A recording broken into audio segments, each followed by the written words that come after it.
Hello everyone, this is C S Prapti Hazare और आज का जो हमारा वीडियो है it is going to be regarding how to answer theory subjects. मतलब थियोरी सब्जेक्ट्स में आंसर्स कैसे लिखने हैं। Now why am I the right person to guide you regarding this topic is because I am an examination holder in subjects like company law, economic business and commercial laws, financial and strategic management and eight professional level in subjects like governance, funding and एमडीसीएस।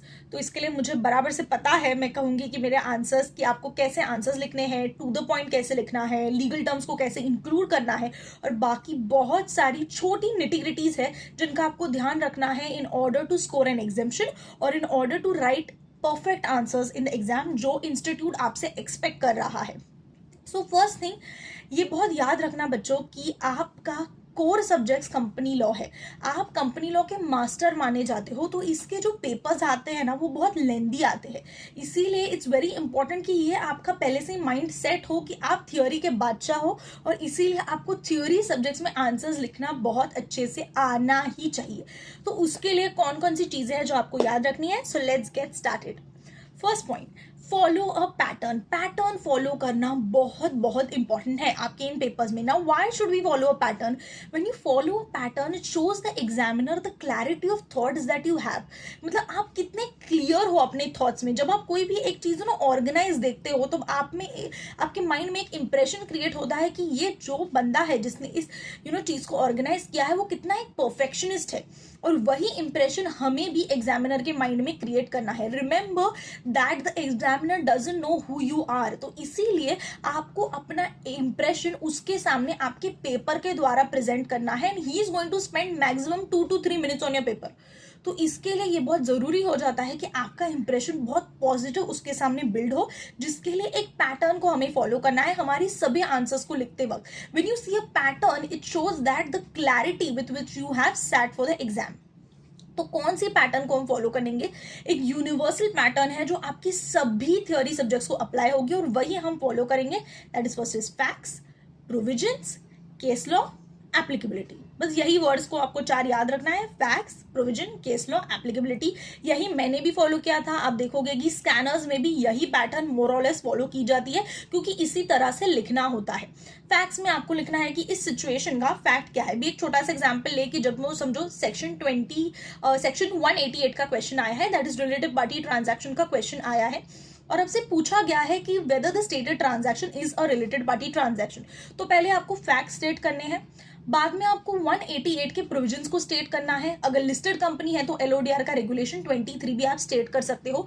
जो कोई भी provisions उस regarding situation को apply होती है उन सभी को आपको प्रोविजन सेक्शन में कोट करना है। उसके बाद अगर केस लॉ है, पता है और उस टॉपिक के रिगार्डिंग केस लॉ आपकी बुक में दिया है तो वो आपको केस लॉ में कोट करना है और उसके बाद एप्लीकेबिलिटी में आपको वो प्रोविजंस उस सिचुएशन को कैसे एप्लीकेबल है ये बताना है।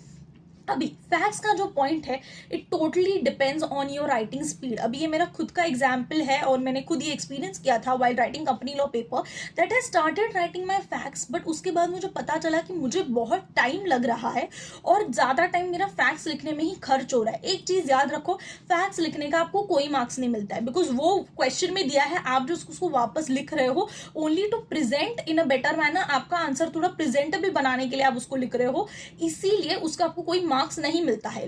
इसीलिए मैं कह रही हूँ कि अगर आपको बहुत टाइम लगता है, आपको पता चल रहा है कि नहीं यार मुझे बहुत टाइम लग रहा है, तो फैक्ट्स के पॉइंट को आप अच्छे से एलिमिनेट कर सकते हो, कोई भी प्रॉब्लम नहीं होगा। आप इजीली गुड मार्क्स स्कोर कर पाओगे, कोई भी आपके मार्क्स डिडक्ट नहीं होंगे। फैक्ट्स लिखने के भी मार्क्स नहीं मिलते, ना लिखने के भी मार्क्स डिडक्ट नहीं होते। तो वो टोटली आपके चॉइस पे है कि आपको फैक्ट्स लिखनी है या नहीं लिखनी है।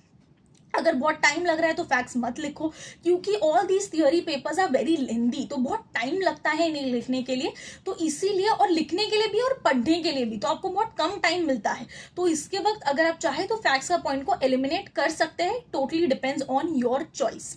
नेक्स्ट इज एप्लीकेबिलिटी का point is very very important. Remember students की all these exams are just a test of how well you are able to apply your theoretical knowledge to the given situation. आप दिए हुए situation को कैसे अपने knowledge को apply करते हो, यही आपको कॉर्पोरेट वर्ल्ड में भी जाके करना है। आपको अपने नॉलेज को दिए हुए सिचुएशन में प्रैक्टिकली अप्लाई करना है। और वही टेस्ट करते हैं ये सारे एग्जाम्स, तो एप्लीकेबिलिटी का point becomes very very important. जैसे कि सिंपल सा सिचुएशन है, आपने 188 का सेम एग्जाम्पल लेते हैं, प्रोविजंस कोट कर दिया, उसके बाद एप्लीकेबिलिटी में आपको लिखना है कि because of so and so reasons ये given transaction is a related party transaction and that's why I consider, ऐसे लिखोगी। कभी कभी क्वेश्चन में ये भी दिया होता है कि imagine that you are a company secretary, तो लिखो I being the company secretary of XYZ limited decide that this is a related party transaction. जैसे उन्होंने दिया है वैसे ही आपको नीचे लिखना है। तो इसलिए रिमेंबर एप्लीकेबिलिटी का point is very very important. अभी ये पूरी जो पैटर्न है उसको हम कैसे मैम यूज टू होंगे, हमें कैसे पता चलेगा कि ऐसे ही लिखना है, बहुत इजीली कैसे लिख पाएंगे, तो एक ही सोल्यूशन है प्रैक्टिस। देखो थियोरी पेपर्स है, वहां पे जाके थियोरी ही लिखनी है, तो प्रैक्टिस करना बहुत इंपॉर्टेंट है। और प्रैक्टिस बहुत सिंपली हो जाती है, रोज 2 से 3 आंसर्स लिखो, कोई भी सब्जेक्ट के, which ever theory subject you like, उसके 2 से 3 आंसर्स लिखो।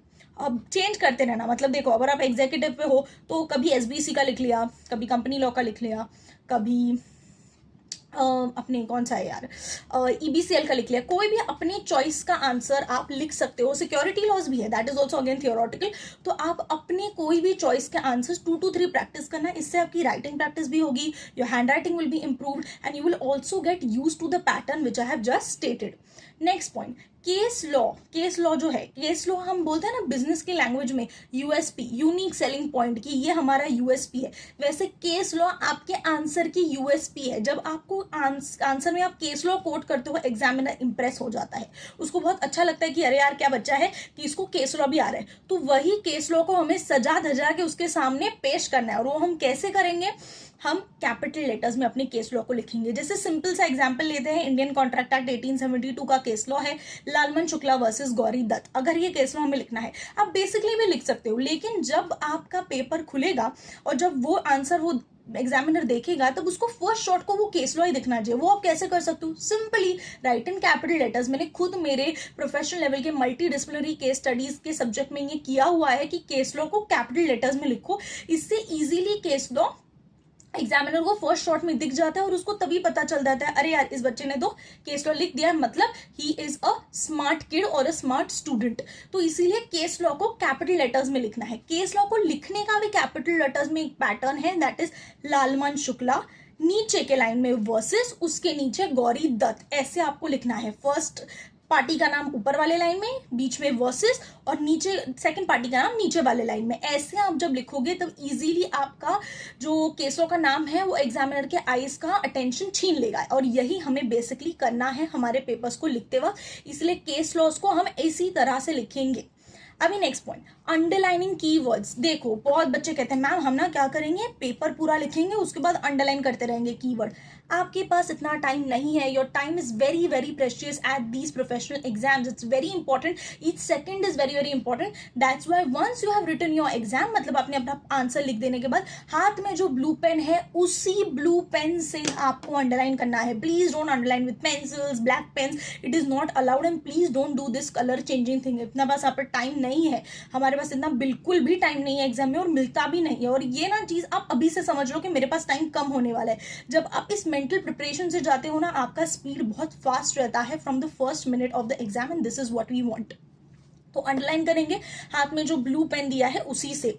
नेक्स्ट पॉइंट, केस लॉ के रिगार्डिंग एक छोटी सी टिप जो आपको याद रखनी है कि केस लॉ में समझो, वही एग्जाम्पल लेते हैं, लालमन शुक्ला वर्सेस गौरी दत्त का एग्जाम्पल है, और समझो आपको प्लेंटिफ का ही नाम पता है, डिफेंडेंट का नाम नहीं पता है, मतलब आपको सिर्फ लालमन शुक्ला पता है, तो आप सिर्फ लालमन शुक्ला लिखो, in the case of Lalman Shukla, उतना ही लिख दो।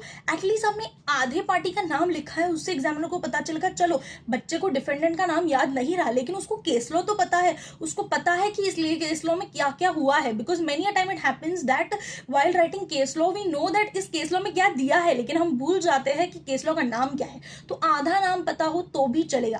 केस लॉ के रिगार्डिंग केस लॉ को कैसे प्रेजेंट करना है, कैसे लिखना है, उसके रिगार्डिंग एक छोटी सी ट्रिक, ये सब के रिगार्डिंग भी मेरा एक वीडियो जल्द ही चैनल पे आने वाला है। So stay tuned to the channel. That's it for this video. So don't forget to do the usual, that is like, share and subscribe, and don't forget to follow me on Insta at cs.prapti.hazare. All the best, do well, make your parents proud, because it is a great feeling when you add the prefix of CS before your name.